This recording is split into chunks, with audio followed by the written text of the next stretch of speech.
Hello guys. Sorry guys, on my side it's a little delayed, so I didn't know I was already on. All right.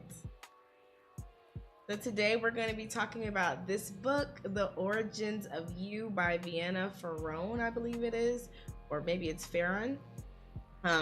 She's also a licensed marriage and family therapist, so I was very excited to read this to see what her thoughts are. And honestly, I personally felt like this book was a love letter to marriage and family therapy, to systemic thinking, and I'll talk about why. Right, so let me see here. Can you guys hear me? Right.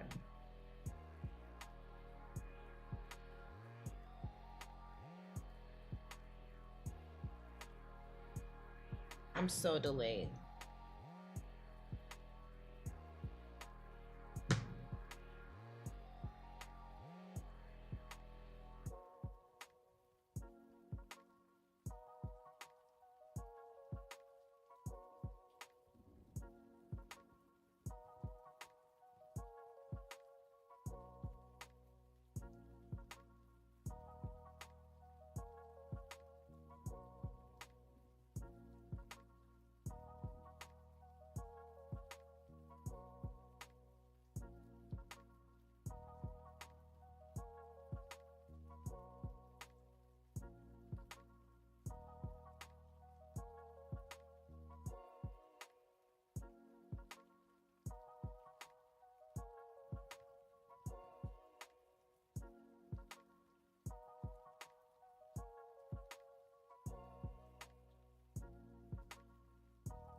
Oh, okay, I'm good.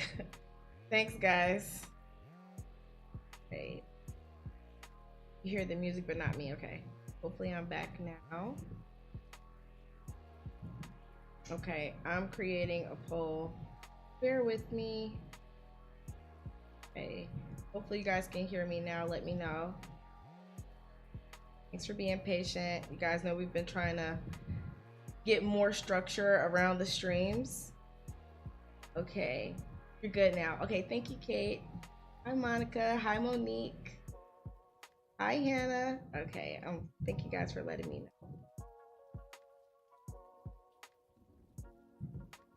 Got one more option. If you really gave it 1 star, just give it 2 stars, and then let me know. Okay.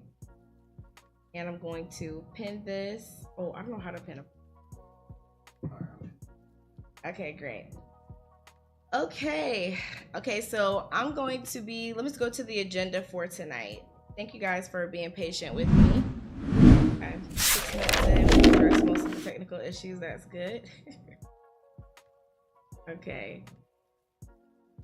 All right, so our agenda for tonight is basically we're going to start with obviously getting all of your ratings, which you've already been doing so far. Everyone who's read is giving it 5 stars. I gave it the book 4.5 stars, so I would rate that as 5 stars in here. I wonder, can I vote if I made the poll or no?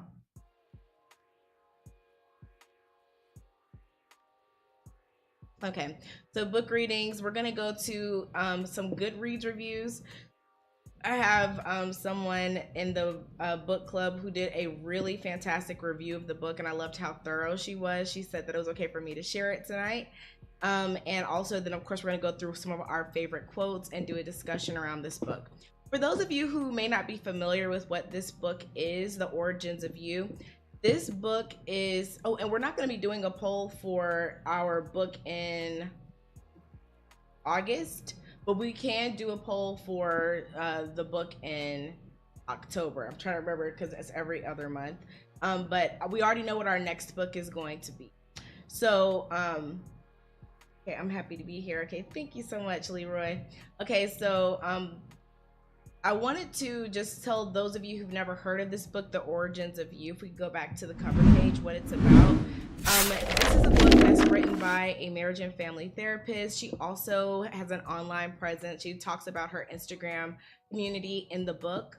And she's basically writing about the importance of understanding the wounds that you encountered in childhood. Also, you could encounter them in adulthood, but more commonly in childhood, that are impacting your relationships today.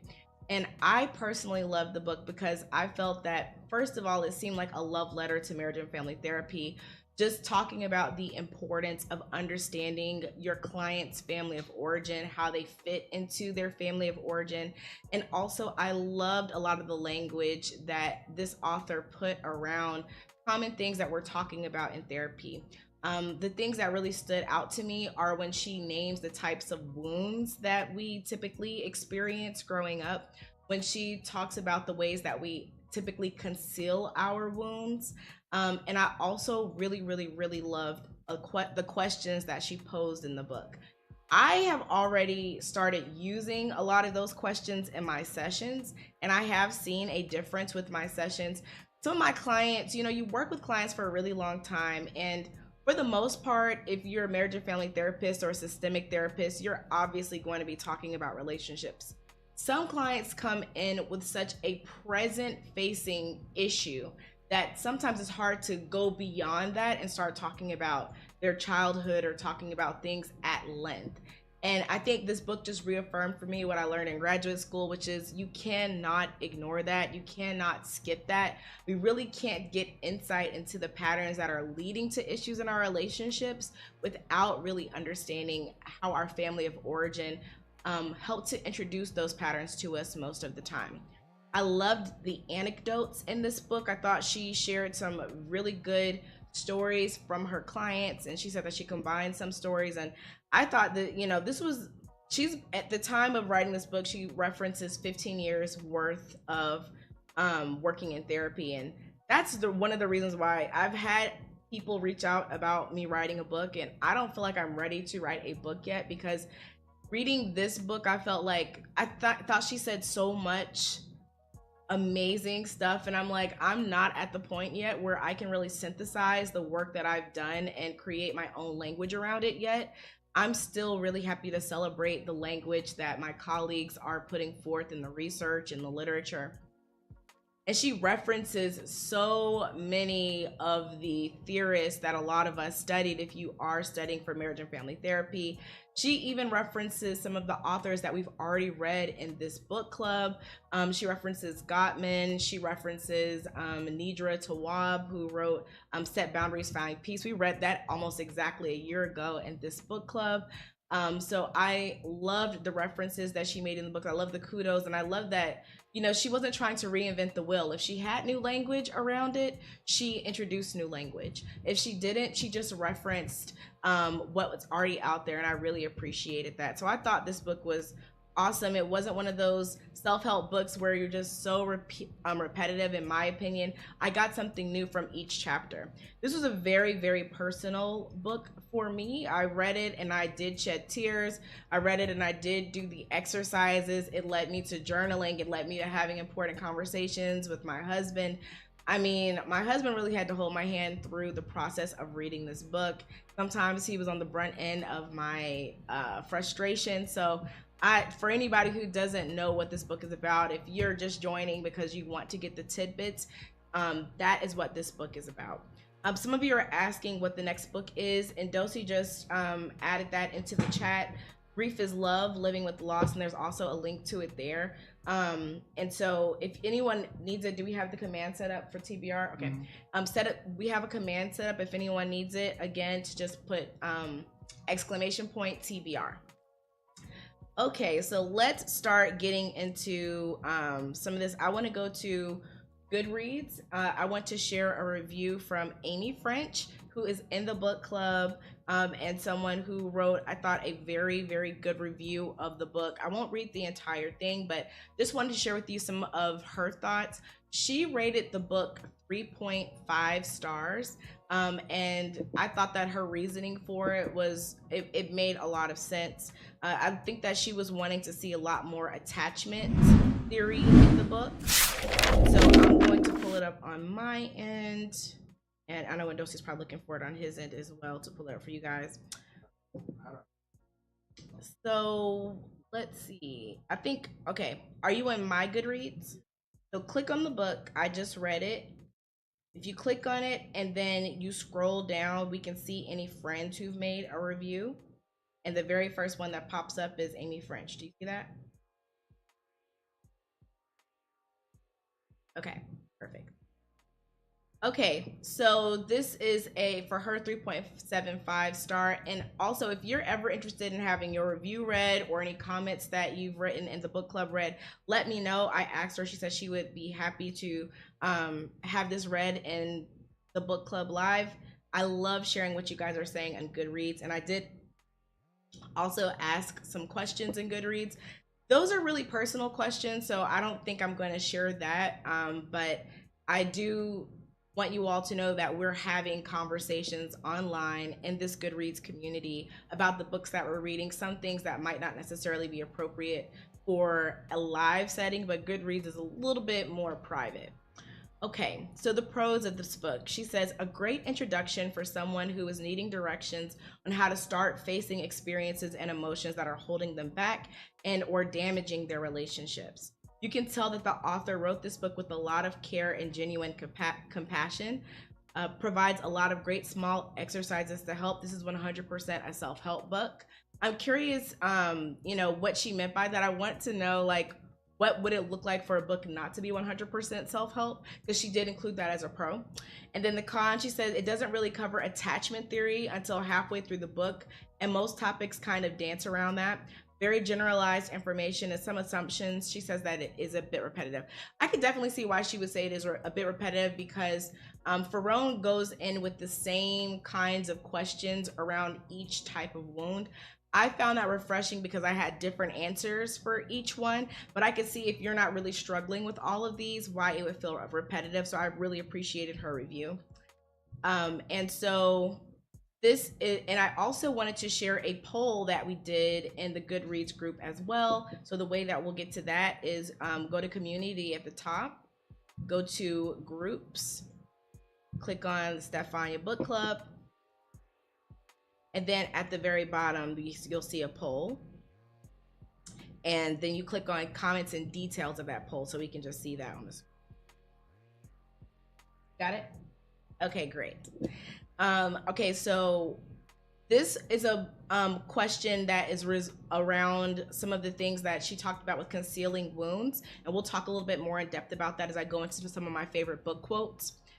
She says, my question was, how do you typically conceal your emotional wounds? And for any of you who did participate in this poll or didn't participate in it, I would love to get a discussion going in our chat about your answer to this question. I said, most of us have our go-to way of protecting ourselves from pain and rejection. These are the options outlined in our current book. Which one applies the most to you? We've got 55 votes here. And the top answer, which I was actually surprised about, is hiding your vulnerability through isolation or surface level connection. That is something that Vienna Ferrone talks a lot about in the book. And I will explain that. This was her go-to method of concealing her wounds, was hiding. And she actually shares a story of needing to actually physically hide with her mother when her father was like on a violent rampage looking for them. And so she talks about her security wound being affected during that event, and she kind of learned from that moment to continue hiding. The one with the second most votes is avoiding situations that could cause pain. And so that's something like not applying for a promotion, maybe not going after that person that you are interested in because you're afraid they may reject you. Maybe it's being in a relationship and not really fully opening up to a person because you know that if you do, there's a possibility that they may abandon you. So avoiding situations that could cause you pain. This is the one that I voted for, that I resonated the most with, which is being high performing to seek praise for achievements instead of love. I will read a direct quote about this, but I thought that it was very interesting to see how she wrote that out, how you essentially try to achieve things so you can feel validated and wanted and praised and successful. Those are all positive things to make up for maybe a feeling of not belonging when you were younger, or feeling like you weren't a priority or no one cared about you. So these things can apply to multiple wounds. I personally didn't feel like no one cared about me. That's not my story. But I definitely did feel a need to be successful and to make achievements in order to feel the most what I thought was love. But I'm looking back on it and I think it was more just praise, which is not the same as unconditional love. And then pleasing others to avoid confronting our own needs. That one had 9 votes, which I was surprised about. I think in our group, the dynamics fluctuate. I know at one point in the book club, we were doing so many books about people pleasing that I think a lot of the people who were attracted to the book club were people pleasers. And so it was very interesting to see that now we have that being the bottom most voted in the book club. So let's look at some of what you guys are saying. Somebody said avoiding and pleasing others are your go-tos. And it's interesting how those two kind of go together, right? Because you're avoiding your own needs and you are succumbing to other people's needs. It's a great distraction. It's a way to remind ourselves, it's a way to help ourselves feel that we are making a difference, that we are loved because we're providing for others. And it's also a way for other people to think that we're okay because we're helping them and they're seeing us be the best mom or the best wife, but we're really not taking care of ourselves.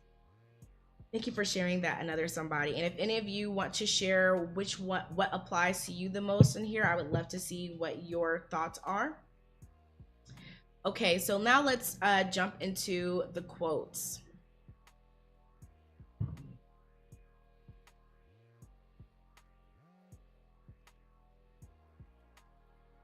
Okay, so let me read this. Okay, Coco says, I think mine is being high performing one. I am in medical school and I failed the year and had to repeat the year, so now it's hiding. Oh, interesting how one led into the other. Definitely can relate to that. I remember when I was auditioning for high school, I went to a performing arts high school and I failed. Not failed, but I didn't get accepted into the program that I auditioned for. And I was, really, really embarrassed about that because I had friends who got in and I was thinking, I'm not good enough. And my dad is the one who really encouraged me and said, just because you failed the first time doesn't mean you'll fail the second time. And he actually had to teach me the importance of not hiding and allowing myself to, be exposed to the possibility of failure again and saying, hey, you survived it once. If it happens again, you'll survive it again. But I think that being high performing can easily lead into hiding. So that is a trajectory that makes a lot of sense to me. Thank you for sharing. Okay, so the first quote is the second one highlighted there about wound comparison. I'm going in order tonight because I actually have my list. Okay, so on page 21, if you're reading the Kindle version, which I read the Kindle version, I'm not sure what it's hardback or paperback. Wound comparison. This was a very, very interesting concept that she introduced in the book that I thought was really important.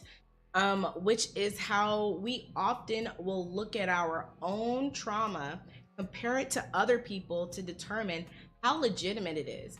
And what I really loved about this is that she really says that whether you're doing it and you're coming out as the person who's the most traumatized or the least traumatized, it's unhelpful because you're basically putting yourself in a place of distracting yourself from the wounds that you need to heal from. So she says wound comparison is a distraction regardless of whether you come in minimizing or maximizing. The focus moves you away from yourself, your story, your vulnerability, and ultimately your healing. And so this is something that I've now been calling clients out on when we're in session and they say, I know other people had it worse or it's not that bad. Typically we would think of that as a way of reframing and thinking, okay, well, you're able to see the silver lining, but sometimes we don't need to jump and rush to that silver lining.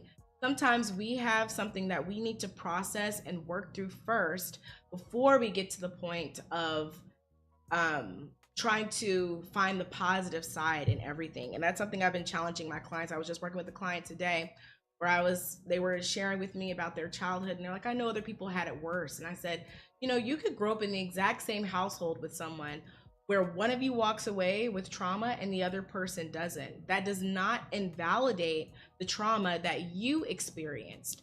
That only makes your experiences different.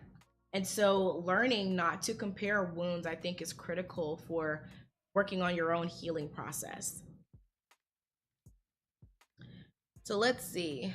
The next thing I want to read. I have so many quotes, so I can't read everything. So let me see which one is the next one I want to read.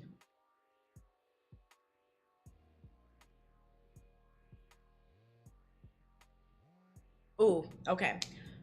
The one question that I have carried with me into my sessions that she talks about was introduced to her is a question on page 38 that says, what did you want most as a child and not get? That, I think, is a question that is so, so poignant because we often think about how we are, we think about the blessings. Like, I had food on the table, or maybe you might think my parents didn't beat me, or maybe you think, oh, well, I didn't fail my classes. You think about everything, but when you are dealing with these wounds and trauma, there is something that you needed that you didn't get. I'll be transparent and share. This is a question that I actually asked on Goodreads, and like I said, I won't be sharing that because people were very vulnerable in there. But for me, the answer was that what I needed was a safe place to process my own emotions. My mother had to constantly be hyper vigilant, and I recognize now as an adult that it was a result of traumas that she experienced in her childhood. But the impact for me was that I never felt that I could have an emotion without being told that I was acting or pretending or being dramatic or having her emotions meet or exceed mine, to where now I'm getting in trouble essentially for being sad or crying or upset. And to this day, I still question my emotions. I'll feel sad and I'll ask myself if I'm just being dramatic or if I'm acting. And my husband, this makes it sound bad, but he rarely sees me cry. And when I do cry, he appreciates being able to be a part of that vulnerable moment with me, because I can be so guarded and I don't want to express those emotions because I'm constantly questioning myself and how I feel when I have big emotions as a result of that. So I wanted that, and I also wanted someone that I could look up to. I had friends who had strong relationships with their mother, and their moms were like their role models. They're the person they looked up to. That's how they learned how to be a woman. My mom didn't have that, and I didn't have it either. So it made it difficult for me to know what I wanted to be like as an adult and as a woman and as a wife and as a mother. Like, those things were difficult for me to just figure out on my own. I had to kind of piece together what I saw around me, never actually seeing that up close. And so that's one of the things that I definitely felt like I was missing as a child. That's something I needed that I didn't get. Okay, Kupo says, I lived with only my dad majority of my childhood. My mom lived a bit far because of work, and I think I needed my dad to show me love, show me a smile, and just affection in general. And not only when I excelled at school. Exactly. I can completely relate to that, Copo, and I think that that is definitely, I can see when you talk about going from being high achieving to hiding, how that can happen because you associated success and achievement with love or attention. Maybe not even really love, just attention and affection and praise. And so what you're describing to me sounds like having some form of emotional neglect. And I think that's the other thing, is sometimes if we can't put the word abuse on it, we feel like it's not legitimate. But neglect is a form of abuse. Not necessarily saying that you grew up in an abusive household or anything like that, but enough to say that there are wounds that we have to process that are the result of things that happened in our childhood. That's not placing blame necessarily. That's just saying that our experiences are legitimate, and it's okay that we need to be able to process and heal from those things. Okay. Oh yeah, so just continuing with that, on 39, she says, "You don't have to have the worst story in the world to have a."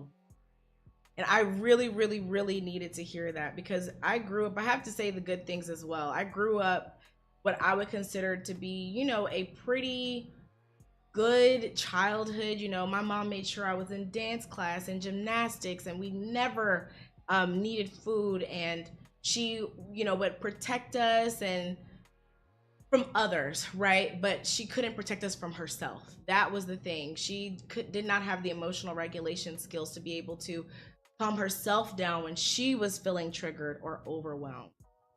And so I do know that I had wonderful moments in my childhood, and I didn't have the worst story, but there are still things that I need to heal from, and that is okay. Okay. Okay, and like I said, we looked at the poll. We want to talk about how we conceal our wounds. We hide everything vulnerable. We avoid our wound by making sure we never come close to it. We cover up our wounds by constantly performing. And I'll read this quote on page 42 because I felt like this applies to me, and it probably applies to you as well, Copo. I hope I'm saying that right, Copo. She'd use her performance in her professional life as a barometer of her success. After all, if she could always be celebrated at work, she never had to feel less than and not good enough, feelings she lived with in childhood. So you feel like you're not good enough in childhood, so you try to be as successful as you can so that you can feel like you're worth something. And what Jerome refers to that as a worthiness wound. Her name might be Farron. I should have looked that up. I got on here. I always forget to think about how things are actually pronounced, because when you're reading a book, you don't have to. Okay.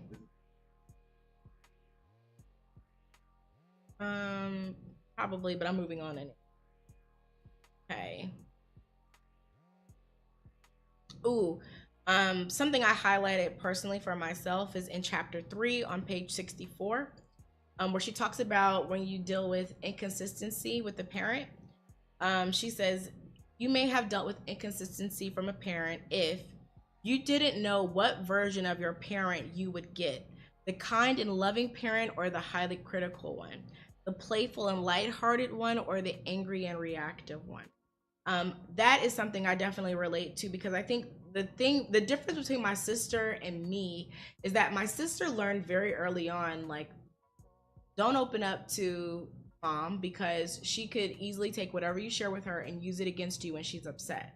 I never learned that lesson because I was constantly seeking out the version of her that was so generous. Like, a lot of people would just know of her as just being super generous, as being super playful. We would sing and dance in the pool, some of my favorite memories, dancing around, being silly, harmonizing, and I would like love to do like girl talk with her. And so I was always chasing that version of her. But a lot of times I would receive the highly critical version, the version that would, take whatever I shared with her in those vulnerable moments and throw it in my face. Things that stick out to me that she used to say, things like, that's why nobody likes you. That's why your teachers don't like you. Those kind of things where I might have said, oh, I feel like, such and such was treating me weirdly today. And now when she's angry at me, I mean, I'm in elementary school. She's throwing that back in my face. So, that inconsistency leads to a wound as well, because you never feel safety with that parent. You're dealing with the vulnerability and the worry about being able to fully trust them. Okay, another somebody said, oh, I recently failed my EMT course. Kopo and I can relate. I've been very difficult to deal with. That failure is so hard to process. Take your time, allow yourself to fully process the experience of that failure, but your success is on the way. And feel comfortable sitting in wherever you are right now and reach out for support from those. That's the difficulty with hiding. When we hide our failures, we cannot get the support we need to build our faith back up to be able to try again. In that situation where I didn't make it into the high school I auditioned for, if I didn't have my dad there to support me, I never would have auditioned again. I probably would have just gone on to a high school that I didn't want to be at, and I would have just thought that I was never going to be good enough to be in that school.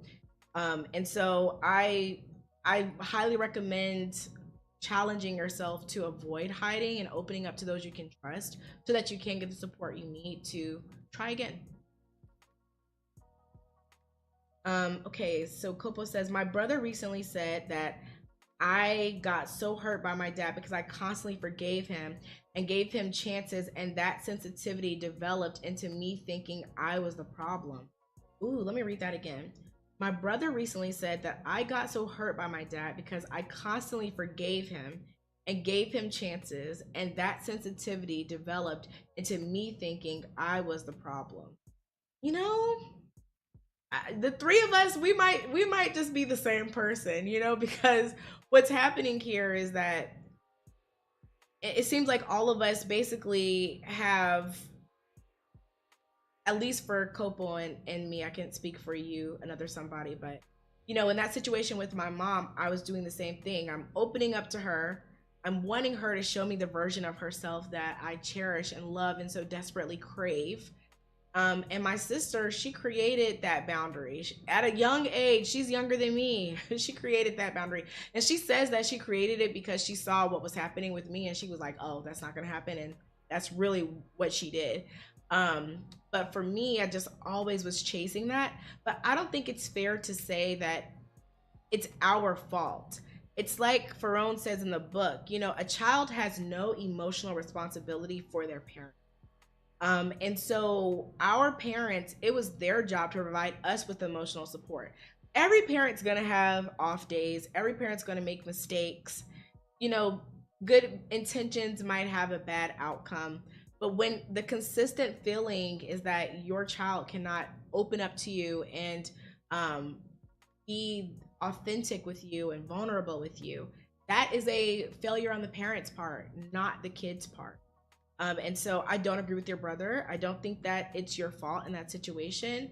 But hopefully now as an adult, you can use that information to be able to recognize when it's happening in other relationships where you're giving a person a lot of chances and learn to establish that boundary. I'm curious if that does carry with you into your relationships today. Okay. My next quote, and thank you guys for hanging in here with me. And I have a lot to get through with this book because I truly got a lot out of it. So the thing that I think Amy in her review, when she was saying that things are really repetitive, I think that this might be the section that she's thinking about that was really repetitive. So when the author would introduce a new wound that a person might be dealing with, she had pretty much the same recommendations for each wound for how to process it and think through it. And she would say, name the wound, witness and honor it, grieve the loss of your authentic self, and then once the wound begins to heal, pivot and Now pivot to new behaviors and choices. This is on page 75. So let's break that down, what it means for each one. Name the wound. She gives us different examples of wounds that we may be carrying. She talks about having a prioritization wound.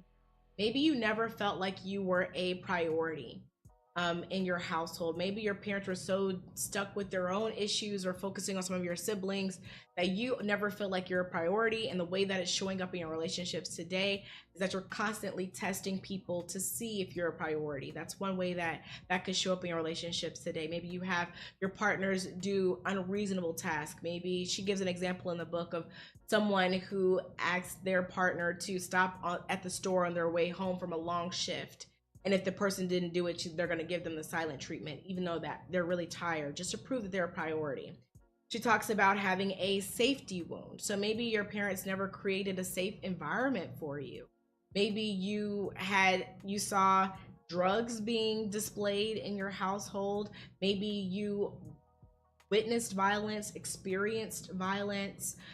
Maybe it's emotional safety that you didn't experience. Like in my case, where you might open up to someone and they take the words that you share with them and use them against you later, or tell them to other people. Maybe it's a privacy thing. They read your diary, those kind of things. Maybe you're dealing with a belonging wound. This resonated with me. Maybe you never really felt like you belonged. She shared a story about someone who was in a family where their father was in the military, and he expected the family to do drills every morning, wake up super early. And the way that he started dealing with that is by basically getting out of shape, putting on a lot of weight where he couldn't do the drill. And even later in life, he ended up staying away from his family and thinking that that was his growth. Sometimes we cut people off thinking that's growth, but it's really just an extreme way of responding to our wound. Sometimes that distance is absolutely warranted, and sometimes we are further perpetuating a narrative that we don't belong or that we're isolating ourselves by doing that. Okay, so looking at the ratings of the books, a majority of people said it was a 5-star read for them. Okay, I love that. I love to know that you guys enjoyed the book. Okay, and so the different kind of wounds that she listed, I thought that, it was so good to get language around that. And that's the language I've been able to use with my clients. Just asking them, did you feel like a priority when you were a child? Did you feel safe when you were a child? Did you feel like you belonged, right? Those things are really important for us to explore to see if we didn't feel those things, how is it affecting our relationships today? Otisha said, I love that. I think that's so important to remember. We often get lost in not feeling justified to feel. Absolutely. We will rationalize ourselves out of feelings all the time. That's why I have a job, because my clients usually go a really long time telling themselves that they're being dramatic and something doesn't matter. And they come to therapy and I say, why don't we actually deal with this? Why don't you actually allow yourself to mourn the fact that you did experience this wound? And I love that our author gives us direct ways to think about and talk about those wounds. And the name of her practice, by the way, is not name of her practice, but the name of the concept she's introducing. She calls it Origin Healing Practice, and I love that name.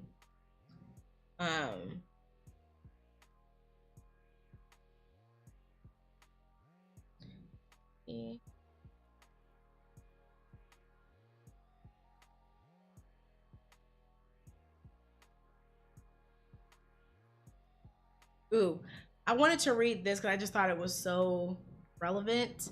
On page 95, she says, we dread disagreeing with friends and strangers alike due to the increase in incivility. We are much more polarized society than we've ever been before. People are living in fear of being canceled or living in fear of being exiled if their beliefs differ from those of their neighbor. It has become easier to conform and comply than it is to honor your authenticity.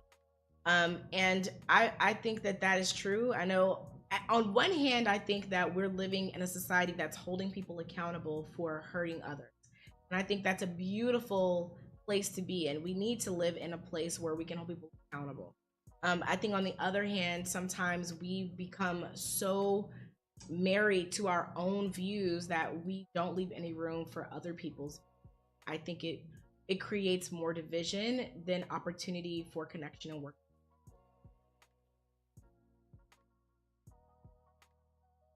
So often, if you do disagree with people, she says, when it comes to the belonging wounds, it's especially important to honor the impact and pressure that society, marketing, community, and systems at large have on us. Hey, reading some of your comments. Oticia says, I think this book reminds us that it's okay to go there and it's even okay to call out the origin of our wounds and pain so that we can start to navigate our own healing. 100% agree with you there, Oticia. Or maybe it's Oticia.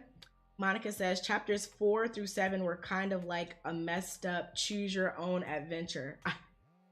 And the sad part is for me, Monica, I was on more than one adventure. So I was like, ooh, that relates. Ooh, that relates. It was such a relief when I finally got to some of the wounds that didn't pertain to me because I was like, okay, I'm not just because at some point I'm still doing the same thing, right? Of thinking I'm being dramatic. I'm like, no, wait, all of these apply to me. Like I clearly am lacking some self-awareness here. So when I started getting to the ones that didn't apply to me as much, I was like, okay, so maybe this is legitimate. Still working on that self-validating as well. And I did want to just point out that she says that not all wounds start with your family of origin, and not every wound must happen early in your life. That's a question I get a lot of time, and that does not have to be the case.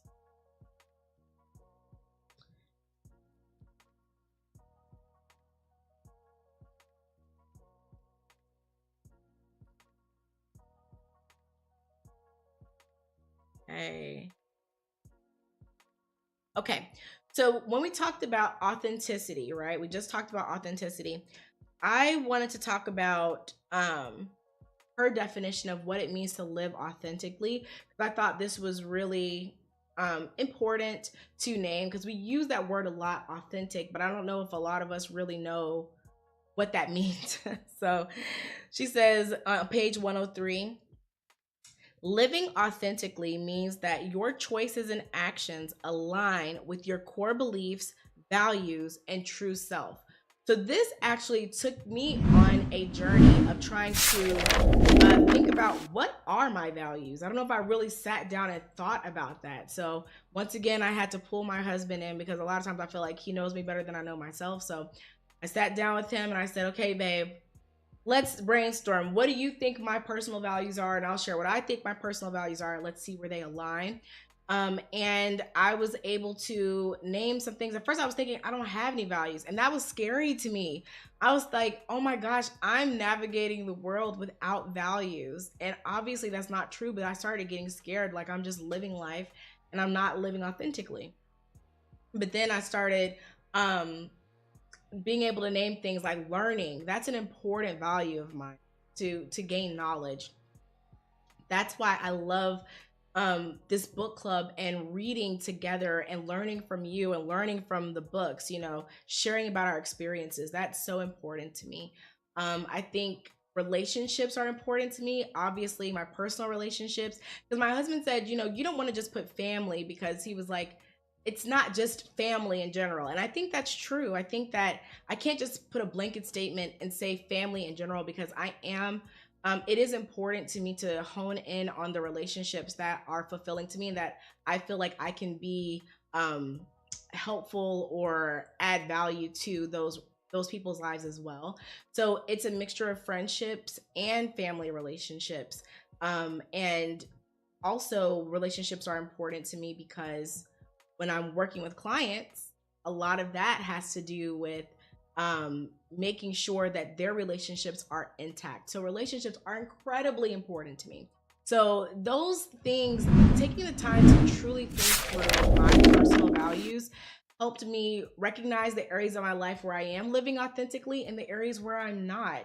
you know, if I have a value where I haven't really done anything toward that value, then am I really living authentically? And vice versa, if I'm doing things that are in direct contrast to things that I've listed as a value, right? If I say relationships are important, but I'm constantly telling my friends or people I love that I can't see them, I can't make time for them because maybe I'm too tired, or maybe I want to watch something on TV, or knowing me, maybe I just want to sit at home and read. That is in contrast to what my actual values are. So, thinking about that, I think is so important when we talk about living authentically.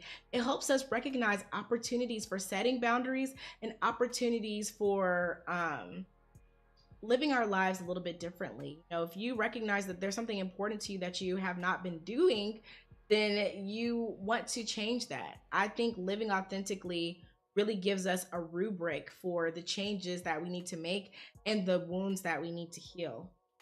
Okay, let's see. Balloony, I love that name. That I can tell you are such a good therapist, just how you even speak about your own experiences.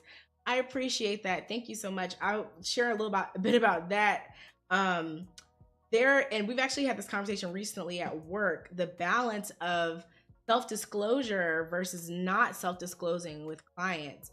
There are times where I may not share my story with a client because I feel like if I do, I'm turning this session into being something about me. But there are times where I leave a session where I didn't share, and I think to myself, that was a great opportunity to help make that person feel more validated in their experience and know that they're not alone. And then there are other times where I share with the client and I regret it, like, did I really need to share that about myself? You know, did that take away from their time? And, you know, sometimes I share and I know that it was the exact right thing to do. So I appreciate that validation, Baloo. Oticia says, oh, you got it. Oticia. Is it Oticia or Oticia? I don't know which one I'm saying. I'm saying Oticia, but if I'm wrong, tell me if it's Oticia. She said, I love this book club, and this book club loves you. Thank you so much for being involved and chatting. You guys makes this so much easier for me when you're engaged. Okay, Aaliyah says, I come from a community where parents are super high, and you can never truly say they're treating you wrongly. It's overwhelming. She also says many times she wished she had someone else in my place. Interesting. You know, I think that is so common, and and the author talks about that in the book, where maybe you're raised in a household or a community where a child is supposed to stay in a child's place. I came up in a church like that, and I remember even as a kid, I was so frustrated by that. Like, I saw that that was an issue. And honestly, kudos to my mom for that. My mom was such an alternative thinker. Like, the way we grew up, she was always like the person who was looking at things in opposition to how we were being raised. And are you okay, babe? There, you have a headache? Okay. Um, and how we were being raised. And she was basically making sure that we knew that there were other ways of looking at situations. So my mom never wanted us to feel like we were under somebody just because we happened to be born after them. And so that's one of the things I will always be grateful to her for, because she helped us be critical thinkers and not just move with groupthink. But it's hard when you don't have that adult in your corner to say, hey, it's okay if you think differently than me. It's okay if you articulate to another adult why something makes you uncomfortable. You know, that's one thing that I like about what parents are doing these days, is that a lot of parents are helping kids learn that it's okay to establish boundaries. And it's okay for a child, for example, not to feel comfortable hugging a grown adult that they don't know. I mean, that small change in parenting can make such a huge difference. Okay, guys, I'm going to go ahead and get started with our giveaway for the next book. Our next book is Grief is Loss. No, Grief is Love, I think it is. Yeah, I'm going to do it here. You guys, if you ever want to know what the next book is, just do exclamation point TBR, like I just did right there. And it should pre-populate in the screen. Okay, yeah, our next book is called Grief is Love, Living with Loss. There's a link there if you want to get it. I am an Amazon affiliate, so I get commission if you use this link. Okay, if you go through it your own way as well. Um, but yeah, I think that it's time to go ahead and get that giveaway going. So if you want to enter into the giveaway, last time we tried to do it where you don't put the Instagram DM, and then when we finished, the person had stepped away and we couldn't contact them. So we're gonna have to do that again. Put your Instagram handle in the chat if you are interested in winning the giveaway. This is only for US citizens. I wish that we could open it up, but Amazon only lets me ship to the US. So we can do physical book, we can do ebook, or we can do audio. So if you're interested in winning our next book, please put your Instagram handle. Okay, Coco says, Aaliyah, I had a similar experience because I am African from a small country called Botswana, and I tried to tell my dad once how I felt, and it turned into me being called disrespectful and so relatable. You know, so many of us can relate to that experience. I wish we couldn't, but that is definitely a very relatable experience. Okay, let's go on with some more of these quotes. I'm getting through this a little faster than I was expecting. Okay, so now let's break down this process we talked about, which is her recommendations for how you deal with these wounds and process these wounds, starting on page 107. Like I said, the 4 stages are naming, witnessing, grieving, and pivoting. So let me go into detail about what those are by reading these quotes. Sorry that I'm turning to the side. I guess I could put this right here too. Okay, so witnessing. Oh, naming. Can you bring into focus the first time, and this is specifically around the belonging wound, but you can put in any of these wounds, safety, prioritization, any wound that relates to you, you can put it in. Abandonment, that's another one. She talked about the abandonment wound. Can you bring into focus the first time you questioned whether you belonged, or when you were abandoned, when you didn't feel safe? Okay, just fill in the blank there. Just notice the first time you were or felt like an outsider. Do you remember the day? Do you remember where you were? Do you remember who made you question it? See how many details you can name. So this is the naming part of the process, and it can be applied to any wound. Witnessing. Now become more focused on yourself. Try zooming in on the younger version of yourself as you experience your belonging wound for the first time.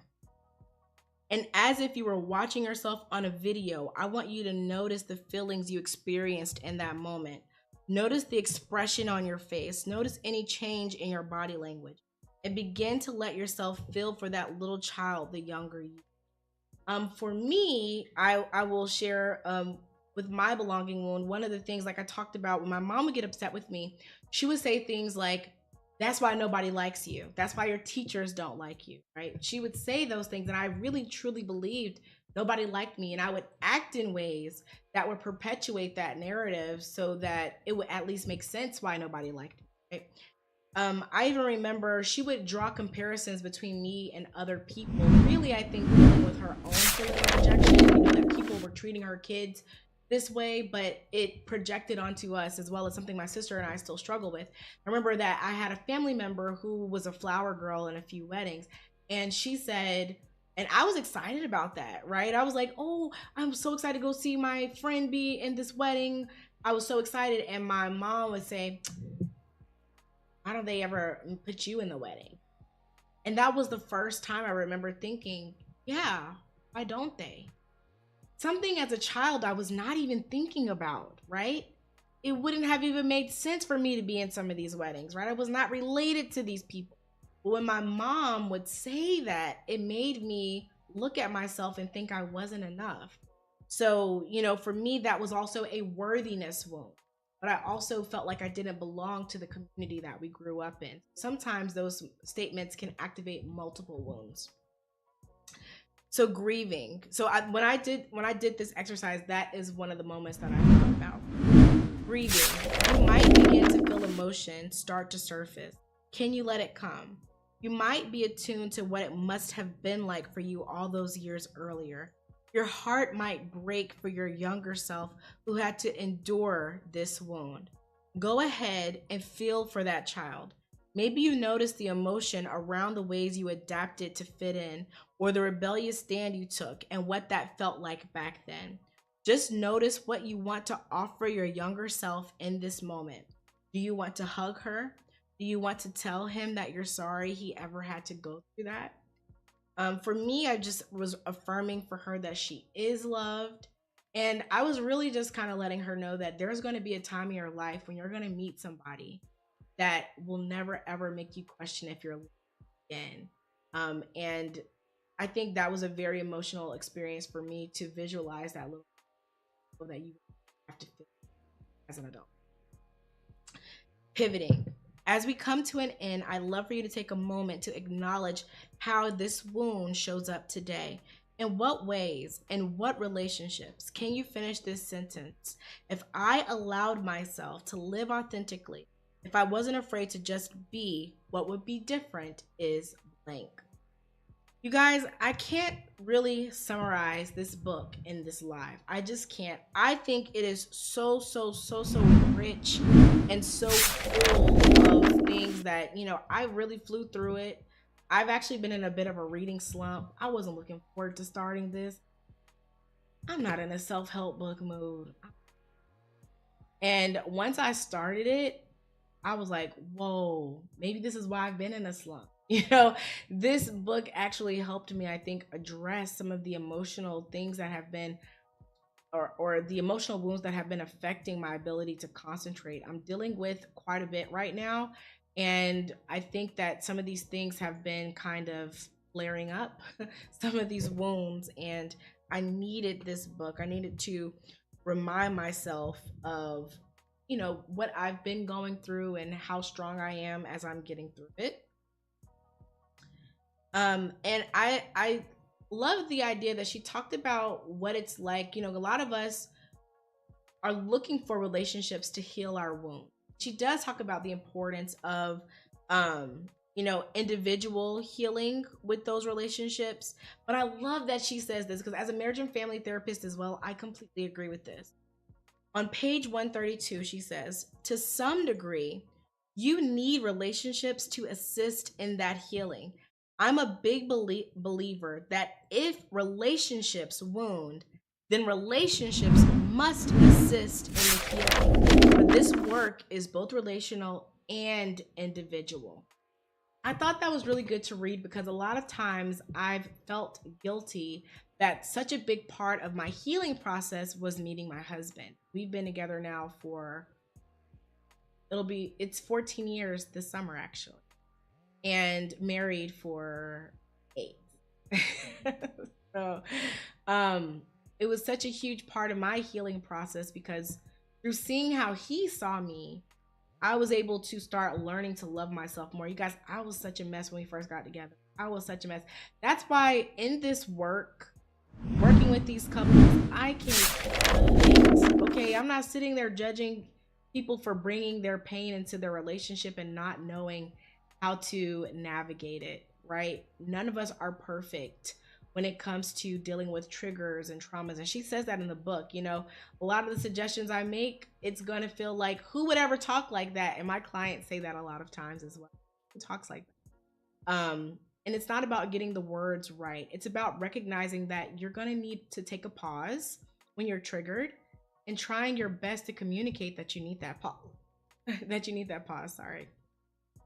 Let me read what you guys are writing. Oh, Asha, hi. That's my mother-in-law, you guys, if you recognize the last name. So glad to have you in here. Let's see. Thank you guys for putting in your Instagram handles for the book of the month next month. Our next meeting is going to be in August. We do this every other month. That has been so much more manageable for me. I'm curious how you guys are liking the every other month cadence. I'm hoping it gives you guys an opportunity to read the book and also get through some of the other books in your car. Oh, Hannah said this section of the book reminded me of a hypnotherapy session. Yeah, it really made me think about a mindfulness session as well. I wanted to talk with you guys about how I felt when I was trying to do the meditation. One of the exercises she has in here is a meditation. I don't even know if I don't know if I highlighted that. But I was so nervous about the meditation because I'm not really the kind of person where my mind can just go quiet, and I didn't know what would be expected. And so she's basically walking you through creating your own safety, and creating this place that you can go back to when you're feeling triggered or when your trauma starts activating, right? And so um I found myself being so irritable. I mean, my poor husband was literally trying to set this up for us today. And I'm like, why are you making so much noise? What else did I say? Well, he had the TV on. It was all about noise. But it was really because I was stalling, and I was so uncomfortable with this exercise of trying to like focus in and create a sense of peace for myself and safety. And at the end, she's like, okay, and now you can come back to this safe place when you need it. And I put in a note. Yeah, I did put a note because I wrote I wasn't safe this whole time. So I just personally could not even get there. So that's what really let me know that a lot of the trauma I've experienced is still so active. My mind doesn't go to a complete rest. And so I thought that this book definitely exposed some things for me to continue working on. And I'm not one of those people that believes that you need to be perfect to support and help other people. I do not believe that at all. I think that all of our experiences, our tragedies, our traumas help us to understand our clients better. And I think that it's important to take accountability as well when you are dealing with what we call um, countertransference. So, meaning your client or their situation is making you feel a certain way. We had a meeting about that at work. How do people deal with that? So whenever I feel something like that, I take it to my supervisors or my colleagues, and we work through it. Like, why do you think this is a triggering situation for you to work through in therapy? And so I've had this question a lot of times. People are like, I'm interested in becoming a therapist, but I have so much that I need to work through on my own.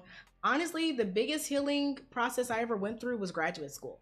Learning about all of these things that can contribute to creating relational dysfunction helped me learn so much about myself. So if you're thinking about it and you feel like you're not perfect enough to be a therapist, I try to use this channel to show you guys I am not perfect. I don't know any therapist who is perfect. And even in this book, she talks about her issues. Now, she does talk about it in a way where it's like, this is her past. I do appreciate when therapists can be real and say this is something that they're still working through, because I don't really know if there's a happily ever after, but hopefully she's at her happily. That's one of the reasons why it wasn't 5 stars for me, because I kind of want to know not just what were you dealing with. I want to know what are you dealing with now as well, because that I think humanizes the experience of working through trauma. Okay, can you do an inside out video? Absolutely, Daphne. So we actually have to wait for that to be available on streaming to do a full breakdown. But we went and saw that last week. When I say I already loved the first Inside Out, but Inside Out 2, the incorporation of anxiety in that movie I related to so heavily. And I just have so many thoughts on that. I definitely plan to do a video on that. And if it comes out on streaming and you haven't heard from me, just send me a comment to remind me. I definitely do. Huh? Possibly if they want me to. Oticia says, Oticia, I'm so scared about getting that wrong. Y'all, one time there was somebody in here and I was calling her Valeria and her name was Valeria. And that haunts me till this day because I said it a lot. So now I'm so paranoid about saying the wrong name. So I'm so sorry if I get it wrong. We said, thank you for being so vulnerable. This is so enlightening, refreshing, and inspiring. I'm so, so glad you feel that way. That means a lot to me. We're going to close the giveaway now and go ahead and pick our winner for the giveaway of our next book, which is called Grief is Love. I'm really looking forward to reading that book. I will share with you guys the synopsis of that book.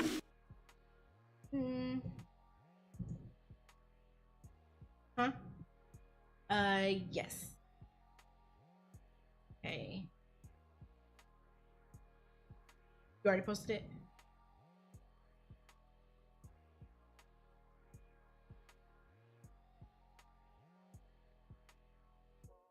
Oh, okay, okay. So we've got the. So y'all know this is a real raffle, okay? Huh? It's delayed. Okay. Okay. Sorry, it's delayed on my end. Congratulations to Aticia. Thank you so so much. I love it when people who have been super active in the chat win, just because I appreciate you guys hanging in there with me and being vulnerable yourselves and sharing your stories. So congratulations. We'll be reaching out to you on Instagram to figure out the best format for you and how to get it over to you. Congratulations. Okay, so let me share with you guys about our next book. This book is obviously a book about grief. It's classified as a psychology book, self-help, memoir, and I'll just go ahead and read the synopsis. Marissa Renee Lee reveals that healing does not mean moving on after losing a loved one. Healing means learning to acknowledge and create space for your grief. It is about learning to love the one you lost with the same depth, passion, joy, and commitment you did when they were alive, perhaps even more. She guides you through the pain of grief, whether you've lost the person recently or long ago, and shows you what it looks like to honor your loss on your unique terms, and debunks the idea of grief stages or timelines. She's about to make space for, it is about making space for the transformation that a significant loss requires. What I'm really looking forward to with this book is that she's talking about different types of grief. I think a lot of us look at grief through one specific lens, which is very important, is the loss of a loved one. But she's also talking about, losing a pregnancy and other types of loss that you experience with grief.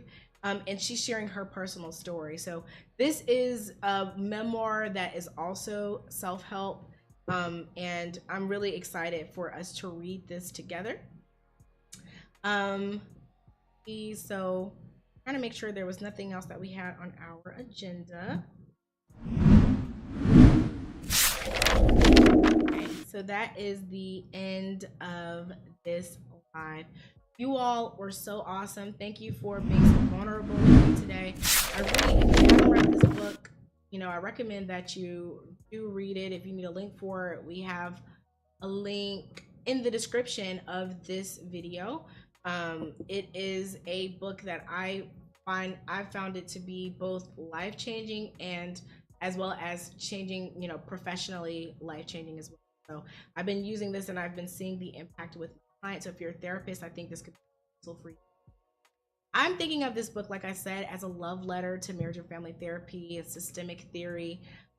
It just really shows the importance of understanding where we come from and how it's affecting us today and where we want to go. So you guys are awesome. I will see you in the next one. Our next live is going to be, I don't know why this is screen.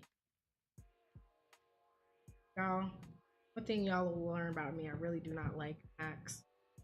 Okay, here we go. So our next book club meeting is going to be on August 27th at 7 p.m. Eastern. We'll be reading Grief is Love. And our next book, I'm not going to say that we are going to do we're not going to vote for that today.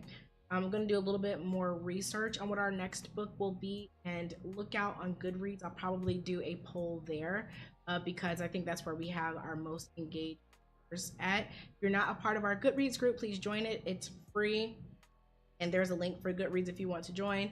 I ask a few questions during our reads, and you guys are also welcome to ask questions. I love that when you get an idea from what you're reading, or even not even a question, just sharing your thoughts, what you have been thinking as you're reading the book. I think it's always helpful to see where we're at, and if you're comfortable with me sharing it in the live, I'm happy to do that. Just you can put in parentheses or at the end that you're comfortable with this being read during the live, and I'd be happy to share it.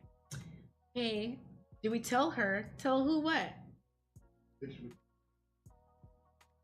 Who? Oh. Oh, congratulations, Aticia, you won. I'm so glad that you won the book, and thank you for participating with us tonight.